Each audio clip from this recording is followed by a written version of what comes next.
mukomeje kumva radiyo ijwi ry'amerika ivugira i washington dc mu kirundi n'ikinyarwanda.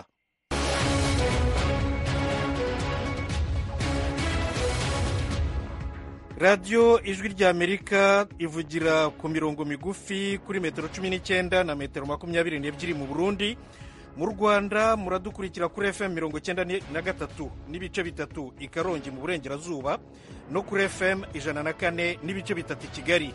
mwiriwe neza nshuti turi kumwe. mu rwanda i kigali habereye inama mpuzamahanga kuri jenoside, harimo no kumurika igitabo cyanditswe n'abapfakazi ba jenoside. njyewe ubwanjye mbona yuko tugomba kuvuga amateka yacu ntiduheranwe n'agahinda, kandi turimo gukura tuvamo. hari abandi bazaza inyuma yacu bagomba kumenya ibyabaye. twakise ngo antanenu. uyu ni umwe mu bapfakazi mu muryango avega agahozo bagize uruhare mu kwandika igitabo bise nyumva. mu rwanda kandi urukiko rwisumbuye rwa rubavu mu burengerazuba rwahamije Innocent Kayumba ibyaha by'iyicarubozo ku mfungwa, rumukatira gufungwa imyaka 15. minisitiri w'ububanyi n'amahanga wa leta zunze ubumwe za amerika Anthony Blinken arasabira Ukraine inkunga itubutse kurushaho. naho Israeli yirukanye abasirikare babiri bakuru kubera kurasa abagira neza mu ntara ya Gaza. aya makuru n'ayandi twabateguriye yose ni mu kanya. ikaze, muri kumwe na Thomas Kamirindi.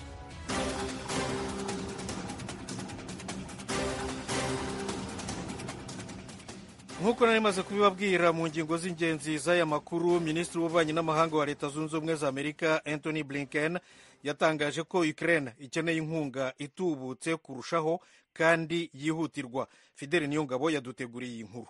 Anthony Blinken yabitangaje inyuma y'inama yagiranye n'abashikiranganji bajejwe imigenderanire b'ishirahamwe OTAN, ni mu gihe hari impungenge zitera ziyongera ko Uburusiya buriko bwongereza inguvu za gisirikare cabwo bubifashijwemo n'Ubushinwa, Korea ya ruguru na Iran. Anthony Blinken yagize ati,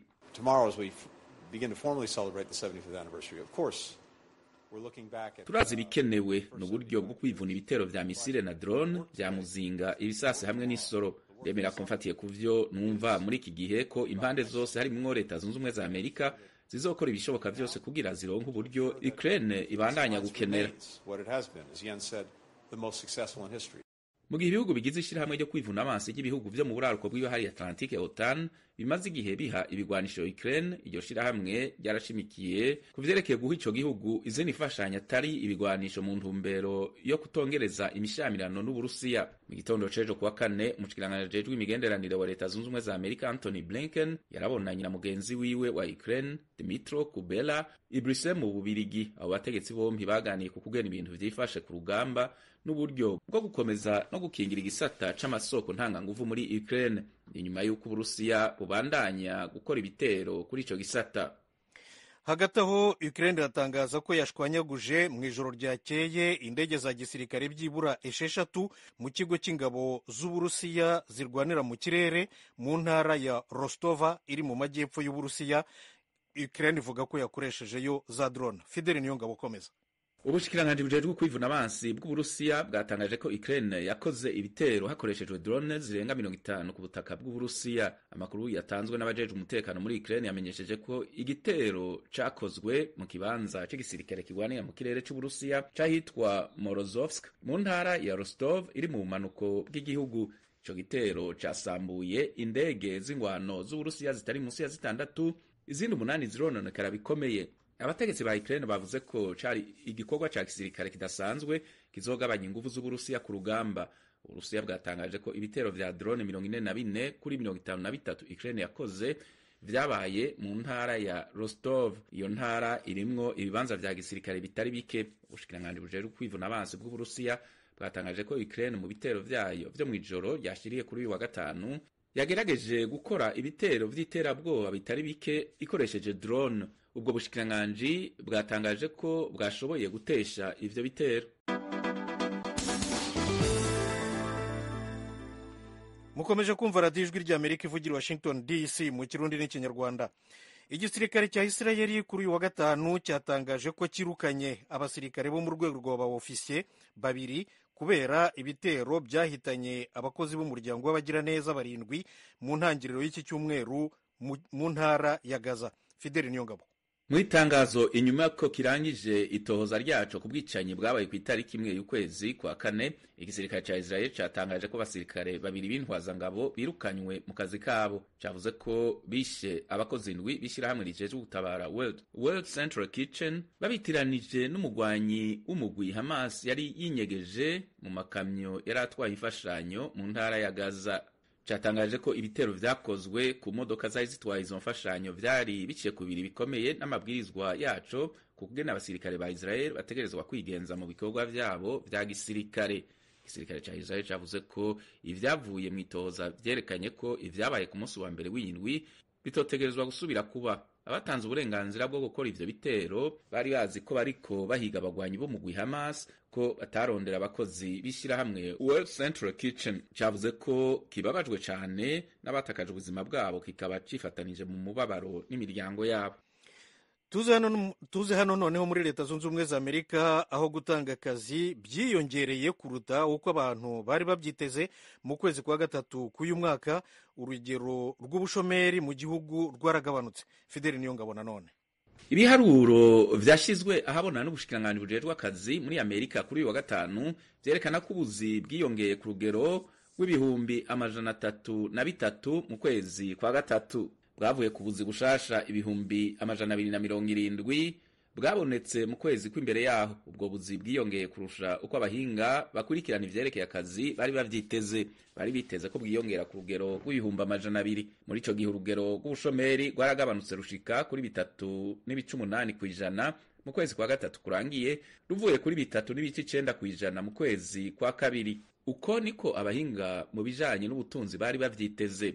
Umwe muri bo, Rubera Faroki, yatangaje ko vyibonekeje ko isoko ry'akazi ryari rikomeye cyane mu kwezi kwa gatatu k'uyu mwaka, kandi ko ubutunzi buhagaze neza bubandanya gufasha abanyamerika kuronka akazi mu buryo bwihuta. Perezida wa Amerika Joe Biden ashaka kubandanya ashira imbere imigambi yo kugwiza ubutunzi bukomeye mu gihugu imbere y'amatora y'umukuru w'igihugu azoba mu kwezi kwa 11 muri uyu mwaka.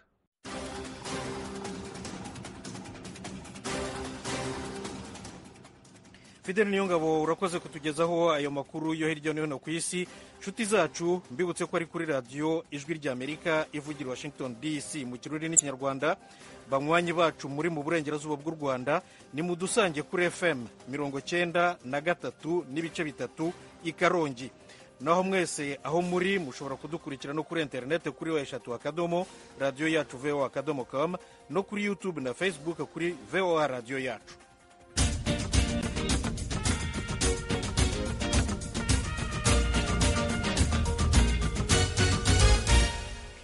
Amakuru y'ibiyaga bigari tuyahere mu Rwanda, aho kuri uyu wa gatanu umurwa mukuru Kigali wakiriye inama mpuzamahanga ijyanye no kwibuka ku nshuro ya 30 Jenoside yakorewe Abatutsi mu 1994.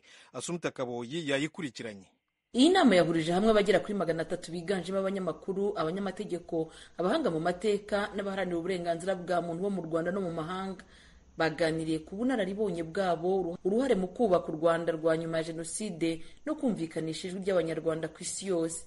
Minisitiri w'ubumwe bw'Abanyarwanda n'inshingano mboneragihugu Dr Bizimana Jean Damascene watangije iyi nama yagaragaje ko Jenoside yakorewe Abatutsi mu Rwanda yagize ubukana kubera umuco wo kudahana wimakajwe n'ubutegetsi bwariho muri Repubulika ya mbere n'iya kabiri. Minisitiri Bizimana yavuze ko amahanga menshi yatereranye Abanyarwanda, ariko harimo abanyamahanga bakoze uko bashoboye ngo Jenoside ikumirwe, ariko ijwi ryabo ntiryumvikane. Hari icyo yasabye abaje mu nama. Ibi biganiro nibitubera umwanya wo gushishoza, uwo gusesengura neza amateka tukayakuramo amasomo, kugira ngo twibutse isi ko intero ya ntibizongera ukundi itarubahirizwa. Ibiteganywa mu masezerano mpuzamahanga yo kurwanya Jenoside ntibirimo gushyirwa mu ngiro ngo harokorwe ubuzima bw'abantu bwugarijwe na Jenoside. Hafi y'imipaka y'u Rwanda muri Repubulika ya Demokarasi ya Kongo, abicanyi bo mu 1994 n'abo binjiza mu mitwe yabo bacumbikiwe kandi bashyigikiwe na leta ya Kongo, kandi bakomeje ibyaha byabo. nimuzamure ijwi ryanyu. Nta kwibuka kwa nyako kwaba kurimo mu gihe ibyaha byamennye amaraso bigikomeje na nyuma y'imyaka 30. Minisitiri Bizimana yavuze ko kuva u Rwanda rwabona ubwigenge rutari rwarigeze rugira itegeko rihana jenoside, hakaba ari nayo mpamvu mu mwaka w'1996 hashyizweho itegeko rihana jenoside n'ibindi byaha byibasiye inyoko muntu. Uwahoze ayobora inkiko gacaca mu Rwanda Madamu Kantaganzwa Domitire yavuze ko nubwo izi nkiko mu gihe zamaze kingana n'imyaka 10 zakoze akazi kenshi, ariko kari kuzakorwa mu myaka 100 iyo abakoze jenoside baburanishwa n'inkiko zisanzwe. Yavuze ko zimwe mu mbogamizi bahuye nazo bagitangira harimo kuba baragiye basimbuza abanyangamugayo 46 mu nyangamugayo 160 bari batangiranye, kuko bamwe muri bo bakekwagaho ibyaha bya jenoside. Ikindi yasobanuye cyabagoye ni ingengabitekerezo ya jenoside yari igihari ku rwego rukomeye, aho abantu bamwe bajyaga gutera ubwoba izo nyangamugayo no kwica abacitse ku icumu. Bamwe mu bakoze ibyaha bya jenoside bavuga ko inyigisho bahawe n'inkiko gacaca arizo zabafashije mu kwirega, kwemera icyaha no gusaba imbabazi. Ntawangwa na bose Evariste avuga mu murenge wa Mayange mu karere ka Bugesera. Biba ngombwa ko babantu tubakura mu nzu bari bihishemo. Nicyo gitero ubwo nireze nagizemo uruhare, nakatiwe imyaka 15. Ombanye na bagenzi banjye neza, ari uwo nakoreye icyaha, ari abaturanyi be, ari nanjye ubwanjye, ndumva nta kibazo mfite, nta kibazo dufitanye. Nuvuga ngo igihe nge mfungurwa waramubonaga ukumva yenda ufite ikibazo muri wowe. Icyo kintu cyarabaye hagati y'umuryango wiciwe n'uwiciye. Muri iyi nama kandi habayeho umuhango wo kumurika igitabo cyanditswe n'abapfakazi ba jenoside bashinze umuryango wa Vega Gahozo. Igitabo bise Tandenu mu Kinyarwanda ngo nyumva. Umwe mu bagize uruhare mu myandikire y'iki gitabo yabwiye Ijwi ry'Amerika ko bashaka kubwira isi ubuzima bapfakajwe na jenoside banyuzemo. Njyewe ubwanjye mbona yuko tugomba kuvuga amateka yacu, ntiduheranwe n'agahinda, kandi turimo gukura tuvamo. Hari abandi bazaza inyuma yacu bagomba kumenya ibyabaye. Twakise ngo Antandenu, nyumva, ntega amatwi, wumve ibyanjye, nkubwire ibyanjye, nkubwire ibyo naciyemo, kugira ngo mbese nawe ubwawe wumva amateka yanjye, wumva ibyambayeho, wumva ubuzima nanyuzemo, twabiciyemo ariko turajya imbere. Iyi nama ibanjirije gahunda yo gutangira icyumweru cy'icyunamo n'iminsi 100 yo kwibuka ku nshuro ya 30 jenoside yakorewe abatutsi mu mwaka w'1994. Kwibuka bizatangira tariki ya 7 z'ukwezi. Uyu muhango utegerejwemo abayobozi bazaturuka imihanda itandukanye, harimo n'abakuru b'ibihugu batangiye kugera mu Rwanda. Assumpta Kaboyi, Ijwi ry'Amerika, i Kigali. Tugume mu Rwanda. Urukiko rwisumbuye rwa Rubavu ku Gisenyi mu burengerazuba bw'igihugu rwatangaje uyu munsi umwanzuro w'urubanza rw'abagabo 18 baregwa ibyaha by'iyicarubozo mu magereza, barimo abahoze bayobora iya Rubavu ya Nyakiriba. Urukiko rwahaye uri ku isonga muri bo, Kayumba Innocent, igihano cyo gufungwa imyaka 15. Ni inkuru ya Eric Bagiruwubusa. Kuri bamwe bahise biruhutsa imitima, abandi baririra mu myotsi nyuma yo kumva icyemezo cy'umucamanza mu rukiko rwisumbuye rwa Rubavu ku rubanza ubushinjacyaha buregamo ibyaha by'iyicarubozo abahoze ari abayobozi ba gereza ya Rubavu n'abafungwa. Bwana Innocent Kayumba ufatwa nka kizigenza icyarimwe n'umucurabwenge kuri ibi byaha, niwe muyobozi mukuru wahamwe n'icyaha cyo gukubita no gukomeretsa byateye urupfu rw'uwitwa Nzeyimana Jean Marie Vianney. Ku munyamategeko umwunganira Ziyada Mukasanga akavuga ko iki cyemezo kitabanyuze. Dukurikije imiburanire twaburanishije, dukurikije n'ibimenyetso twagaragarije urukiko, turasanga icyemezo bafashe twe kitadushimishije, akaba ari niyo mpamvu tuzakijuririra. Naho ku bandi bayobozi bakuru aribo Auguste Uwayezu na Ephraim Gahungu nabo bayoboye gereza ya Rubavu Inyakiriba, umucamanza yabagiza bere ku byaha byose bari bakurikiranyweho. Byari ibyishimo kuri bamwe mu bavandimwe b'abaregwa. Umusaza Shumba Umutima ni se wa Gahungu yashimye iki cyemezo. Ndasakuza kabashimye Imana kuko nubisha urubanza rwagenze neza, ariko mbabajwe nuko bamwe batabohowe bose, byambabaje nagize agahinda mu mutima. Ku bandi bari abayobozi bagereza bahamijwe ibyaha harazamo Jean Dodier Baziga wakatiwe gufungwa imyaka 13 muri gereza, na Innocent Gapira azafungwa imyaka 13, bombi banatanga ihazabu ya miliyoni 3. aba bagabo bombi bari bashinzwe ibikorwa by'amaperereza muri gereza. Uwahawe igihano kirusha ibindi kuremera ni umufungwa Byinshi Emmanuel Manzi wahamijwe impfu z'abantu batandukanye barimo Magdad Lambert yahanishijwe gufungwa imyaka 25 n'ihazabu ya miliyoni 6. Urukiko rwanamuciye indishyi z'akababaro zingana na miliyoni 7 ku muryango wa Magdad aregwa kuvutsa ubuzima. Undi mufungwa Charles Nkurunziza zafunga imyaka 22 anatanga ihazabu ya miliyoni 6. Icyabaye nk'igitungura abayazi imigendekere y'uru rubanza, Emmanuel Ndagijimana ufatwa nka nyirabayazana wo kuba ibikorwa by'iyicarubozo byaramenyekanye mu magereza, umucamanza yanzuye ko nta kigaragaza ko yakubitiwe muri gereza. Uyaregwa Yezu ko afatanije n'abandi bafungwa bamukubise hafi kumucaho ikibuno. Abaganga bemeje ko yamugaye bidahoraho ku kigero cya 80%. Acyumva icyo cyemezo, Ndagijimana yahise yikubita asohoka mu cyumba cy'iburanisha. Umunyamategeko Prosper Wiragiye umwunganira yabwiye Ijwi rya Amerika ikigiye gukurikiraho. Dushobora kuvugana n'ubushinjacyaha kugira ngo turebe niba hari inenge zitakozwe neza cyangwa ibitarakozwe neza, ku buryo twabisesengura tugafata umwanzuro. Dufite ukwezi kose, ukwezi ni kwinshi cyane, muba mumaze kubona nimba ubujurire ari ngombwa cyangwa atari ngombwa. Dufatanyije n'ubushinjacyaha dushobora kujurira cyangwa twabona iby'urukiko rwakoze tukabyemeranwa tumaze kubona ko ari ngombwa cyangwa se niba hari amategeko yirengagijwe. Uru ni urubanza rwakurikiwe cyane n'abafungiwe muri gereza ya Nyakiriba bemeza ko bazi ibikorwa by'iyicarubozo byahaberaga. Mbere y'uko urubanza rusomwa bacishagamo bagatebya bakavuga ko uru rubanza baza kurupimiraho ubwigenge bw'ubucamanza bw'u Rwanda. Bwana Vedaste Bizera yatubwiye ko yakiriye ibyaruvuyemo. Nk'urugero nko kuri Kayumba wari umuyobozi wa gereza ya Rubavu, ntago arengana, ariko hari n'ibindi bikurikije n'ibimenyetso byagiye bitangwa kubera ko abantu baba bamaze igihe bimwe barabyibagiwe, byagiye bituma hari ibibazo biba, ugasanga abacamanza nta wundi mwanzuro bafata ari ukugendera ku mategeko. Ariko nibigezweho bigaragaza ko ubutabera mu Rwanda hari icyo buri kugeraho. Ikintu nkishimiye kimbabaje ni nk'icyuru umusaza bita Kayumba Marite wakubiswe avuye ku ikipe bikamuviramo urupfu.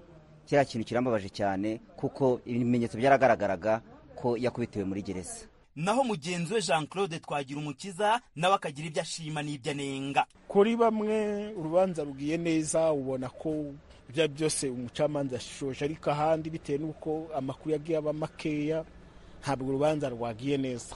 Aho navuga ni ngo kuri Ndagijimana, aho yishe urubanza rwe ubwo yakoreshaga mu rubanza ingingo zakagombye kumurengera muru arukoresha mu zindi. Niho mbonye Ndagijimana ko ari haguye, ariko nta kundi urukiko niko rwakagombye kubibona kuko niwe wiciye.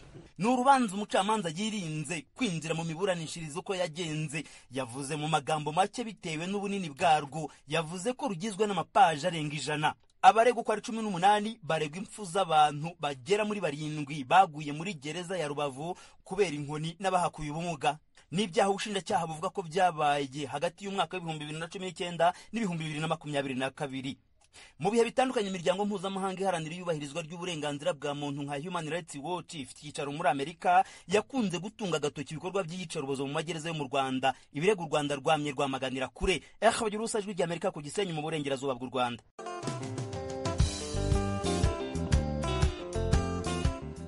radiyo ijwi ry'Amerika ivugira Washington DC mu Kirundi n'Ikinyarwanda, Karongi FM 93 n'ibice bitatu. Baminisitiri b'ububanyi n'amahanga b'ibihugu bya OTAN, umuryango w'ubutabarane bwa gisirikare mu majyaruguru y'inyanja ya Atlantika, bavuye mu nama yabo ku cyicaro cyayo i Buruseli mu Bubiligi. Ingingo nyamukuru yari yabazinduye n'inkunga ya gisirikare kuri Ukraine. Diane Ninazwe yaduteguriye iyi nkuru ku buryo burambuye.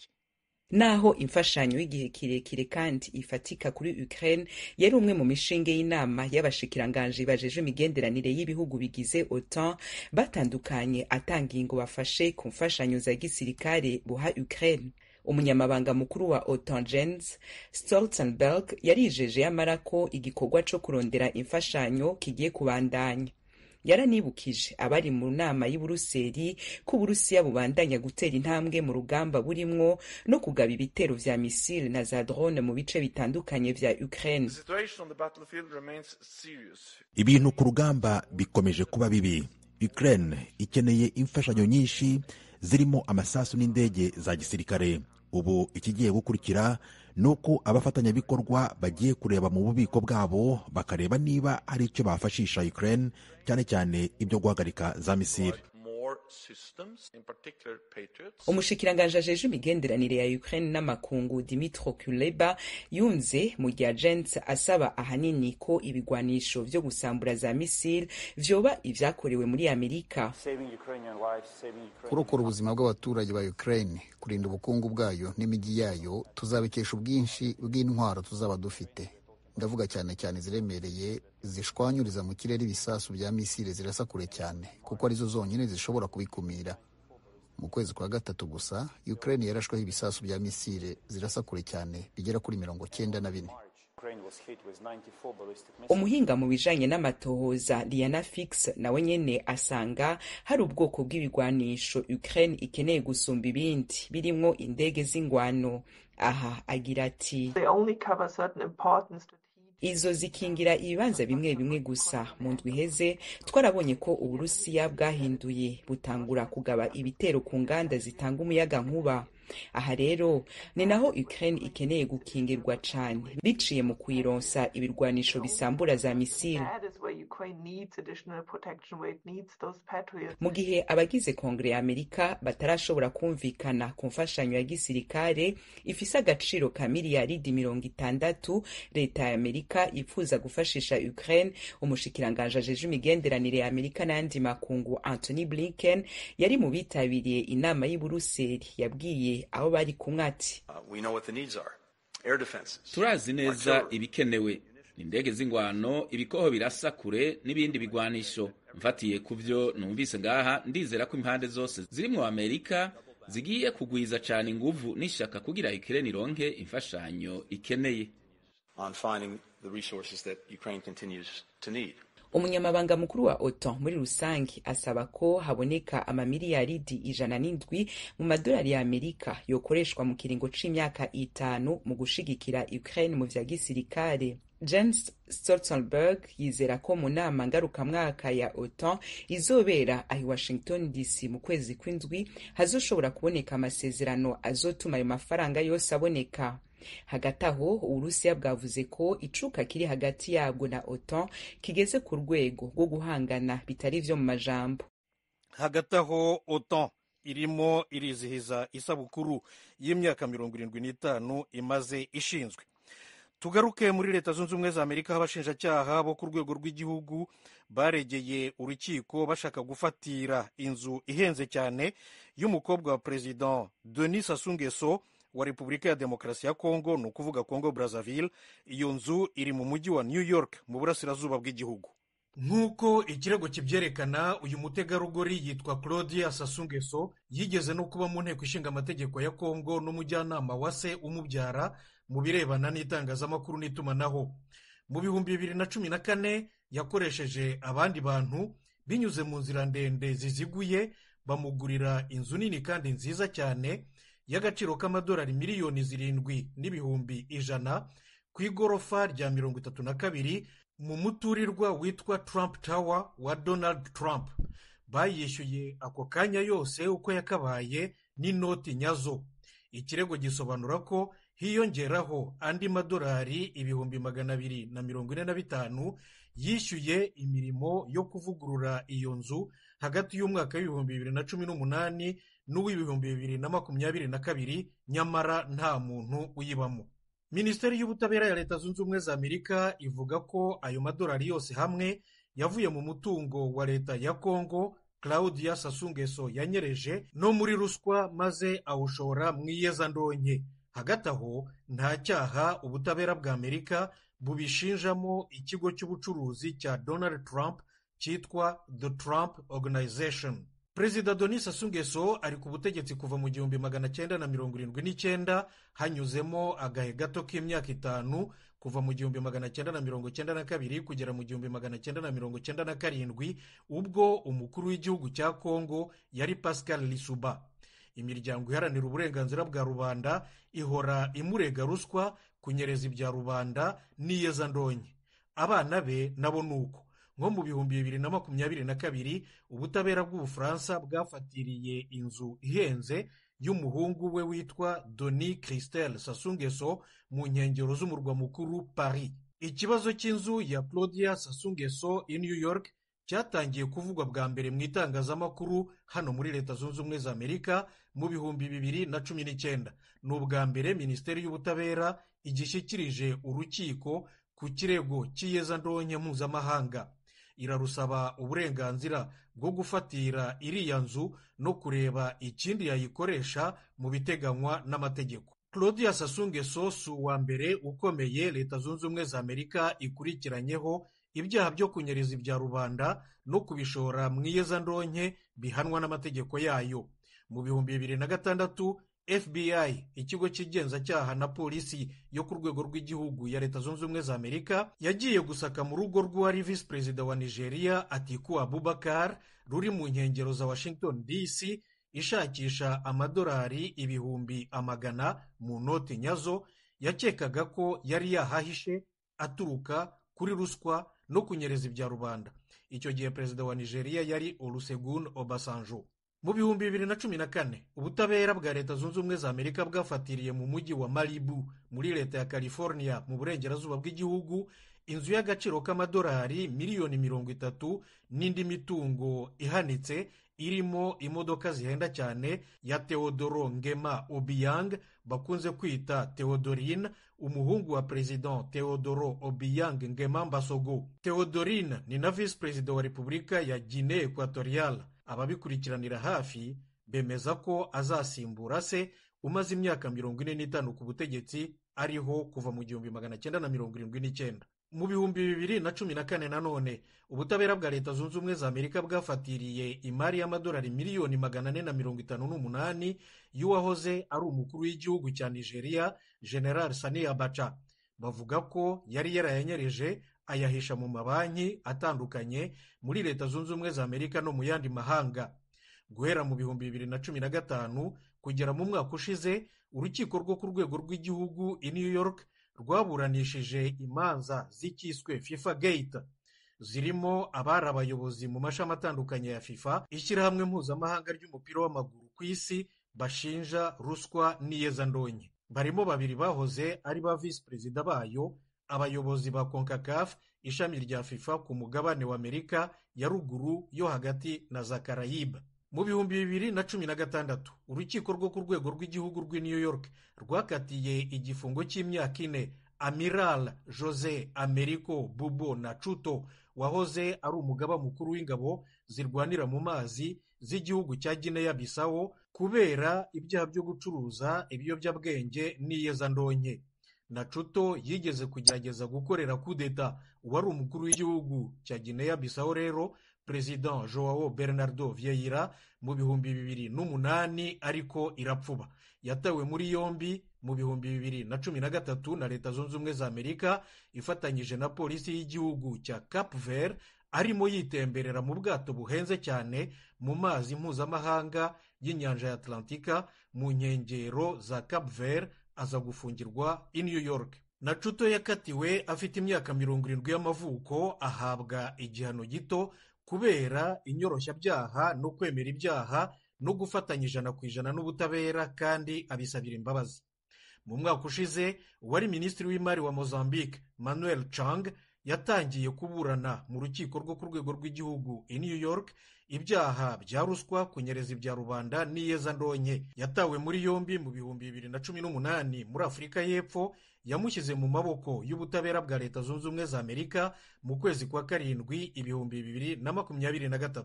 Mu kwezi gushize kwa gatatu urukiko rwo ku rwego rw'igihugu i New York rwahamije Juan Orlando Hernandez ibyaha by'ubucuruzi bw'ibiyobyabwenge n'iyezandonke ashinjwa ko yakoze akiri ku butegetsi.